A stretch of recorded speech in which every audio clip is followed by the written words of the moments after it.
Tonight we begin with a development that U.S. intelligence officials, NATO security planners, and senior Western defense analysts had feared might come one day, but hoped would not arrive this abruptly.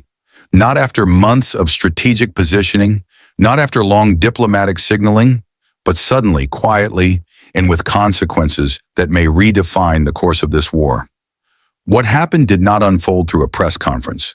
There was no dramatic announcement, no public ultimatum, no visible escalation on television screens. Instead, it began the way the most serious geopolitical shifts often do, with silence. A silence so unusual that it immediately triggered alarms inside intelligence agencies on both sides of the Atlantic. Early indications appeared not in headlines, but in data. Communications patterns changed. Diplomatic routines were disrupted. Schedules that had remained consistent for months were suddenly altered without explanation. And when analysts noticed that Kyi's leadership had gone unusually quiet, they knew something significant was underway. This was not normal wartime silence. This was calculated, and intelligence professionals know the difference. Within hours, senior U.S. intelligence officials were convened for emergency briefings. What they were seeing did not suggest chaos or collapse. Quite the opposite. It suggested preparation, coordination, and a deliberate shift in posture that had not been shared publicly. Not with the press, not with the public, and not even with some allied governments. At the center of this shift was President Vladimir Zelensky. For more than 2 years, Zelensky's messaging had followed a consistent, almost predictable pattern.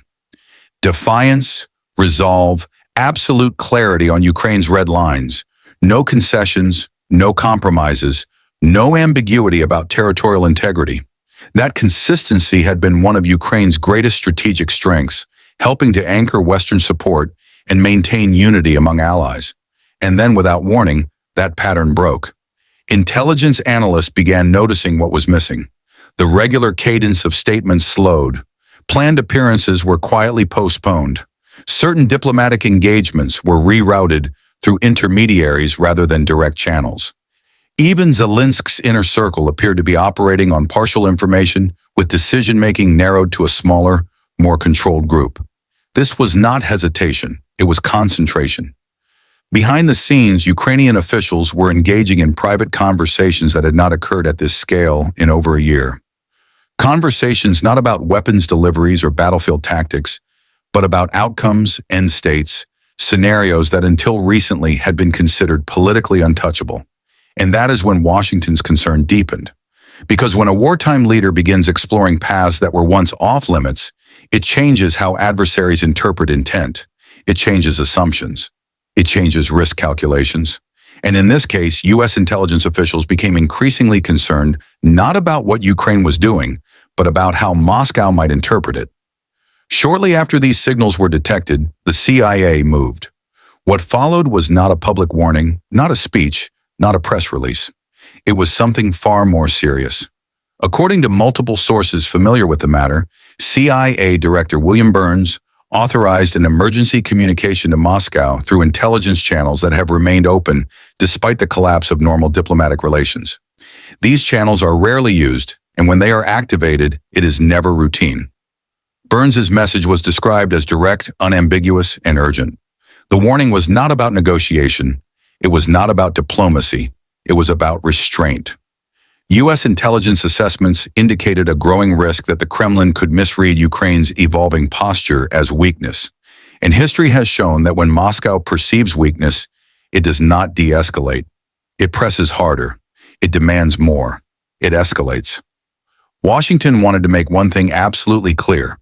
Any attempt by Russia to exploit this moment militarily or strategically would trigger a response far more significant than anything seen in recent months. This was not deterrence by press conference. This was deterrence by private signal, and it carried weight.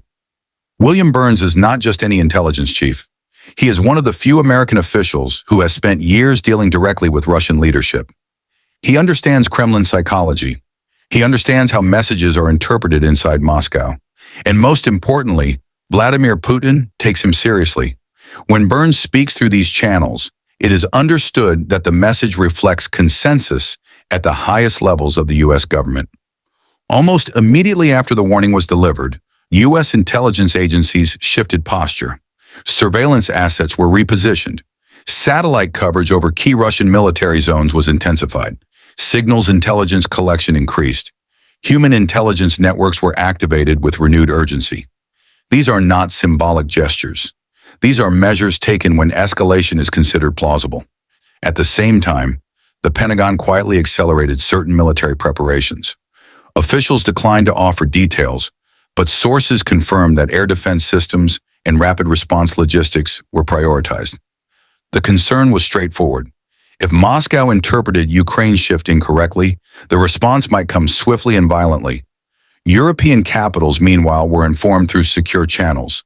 Not all at once, not publicly, but deliberately. London, Berlin, Paris, Warsaw. The message from Washington was consistent. This was a moment of risk. Unity mattered. Any hesitation or public disagreement could be seized upon by Moscow as evidence of fragmentation. And fragmentation, intelligence officials warned, would be far more dangerous than disagreement behind closed doors.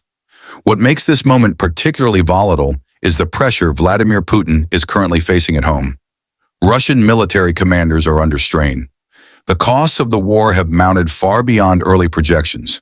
Sanctions continue to bite, and public tolerance, while controlled, is not limitless. In such moments, leaders often look for opportunities to reassert strength. Intelligence analysts fear that Putin may see Ukraine's shift not as an opening for peace, but as confirmation that sustained pressure is working. That belief, if it takes hold, could lead to escalation rather than compromise. And that is precisely what the CIA's warning was designed to prevent. But here's the complication. Some analysts believe Zelensky's move was not a retreat, but a test. By signaling,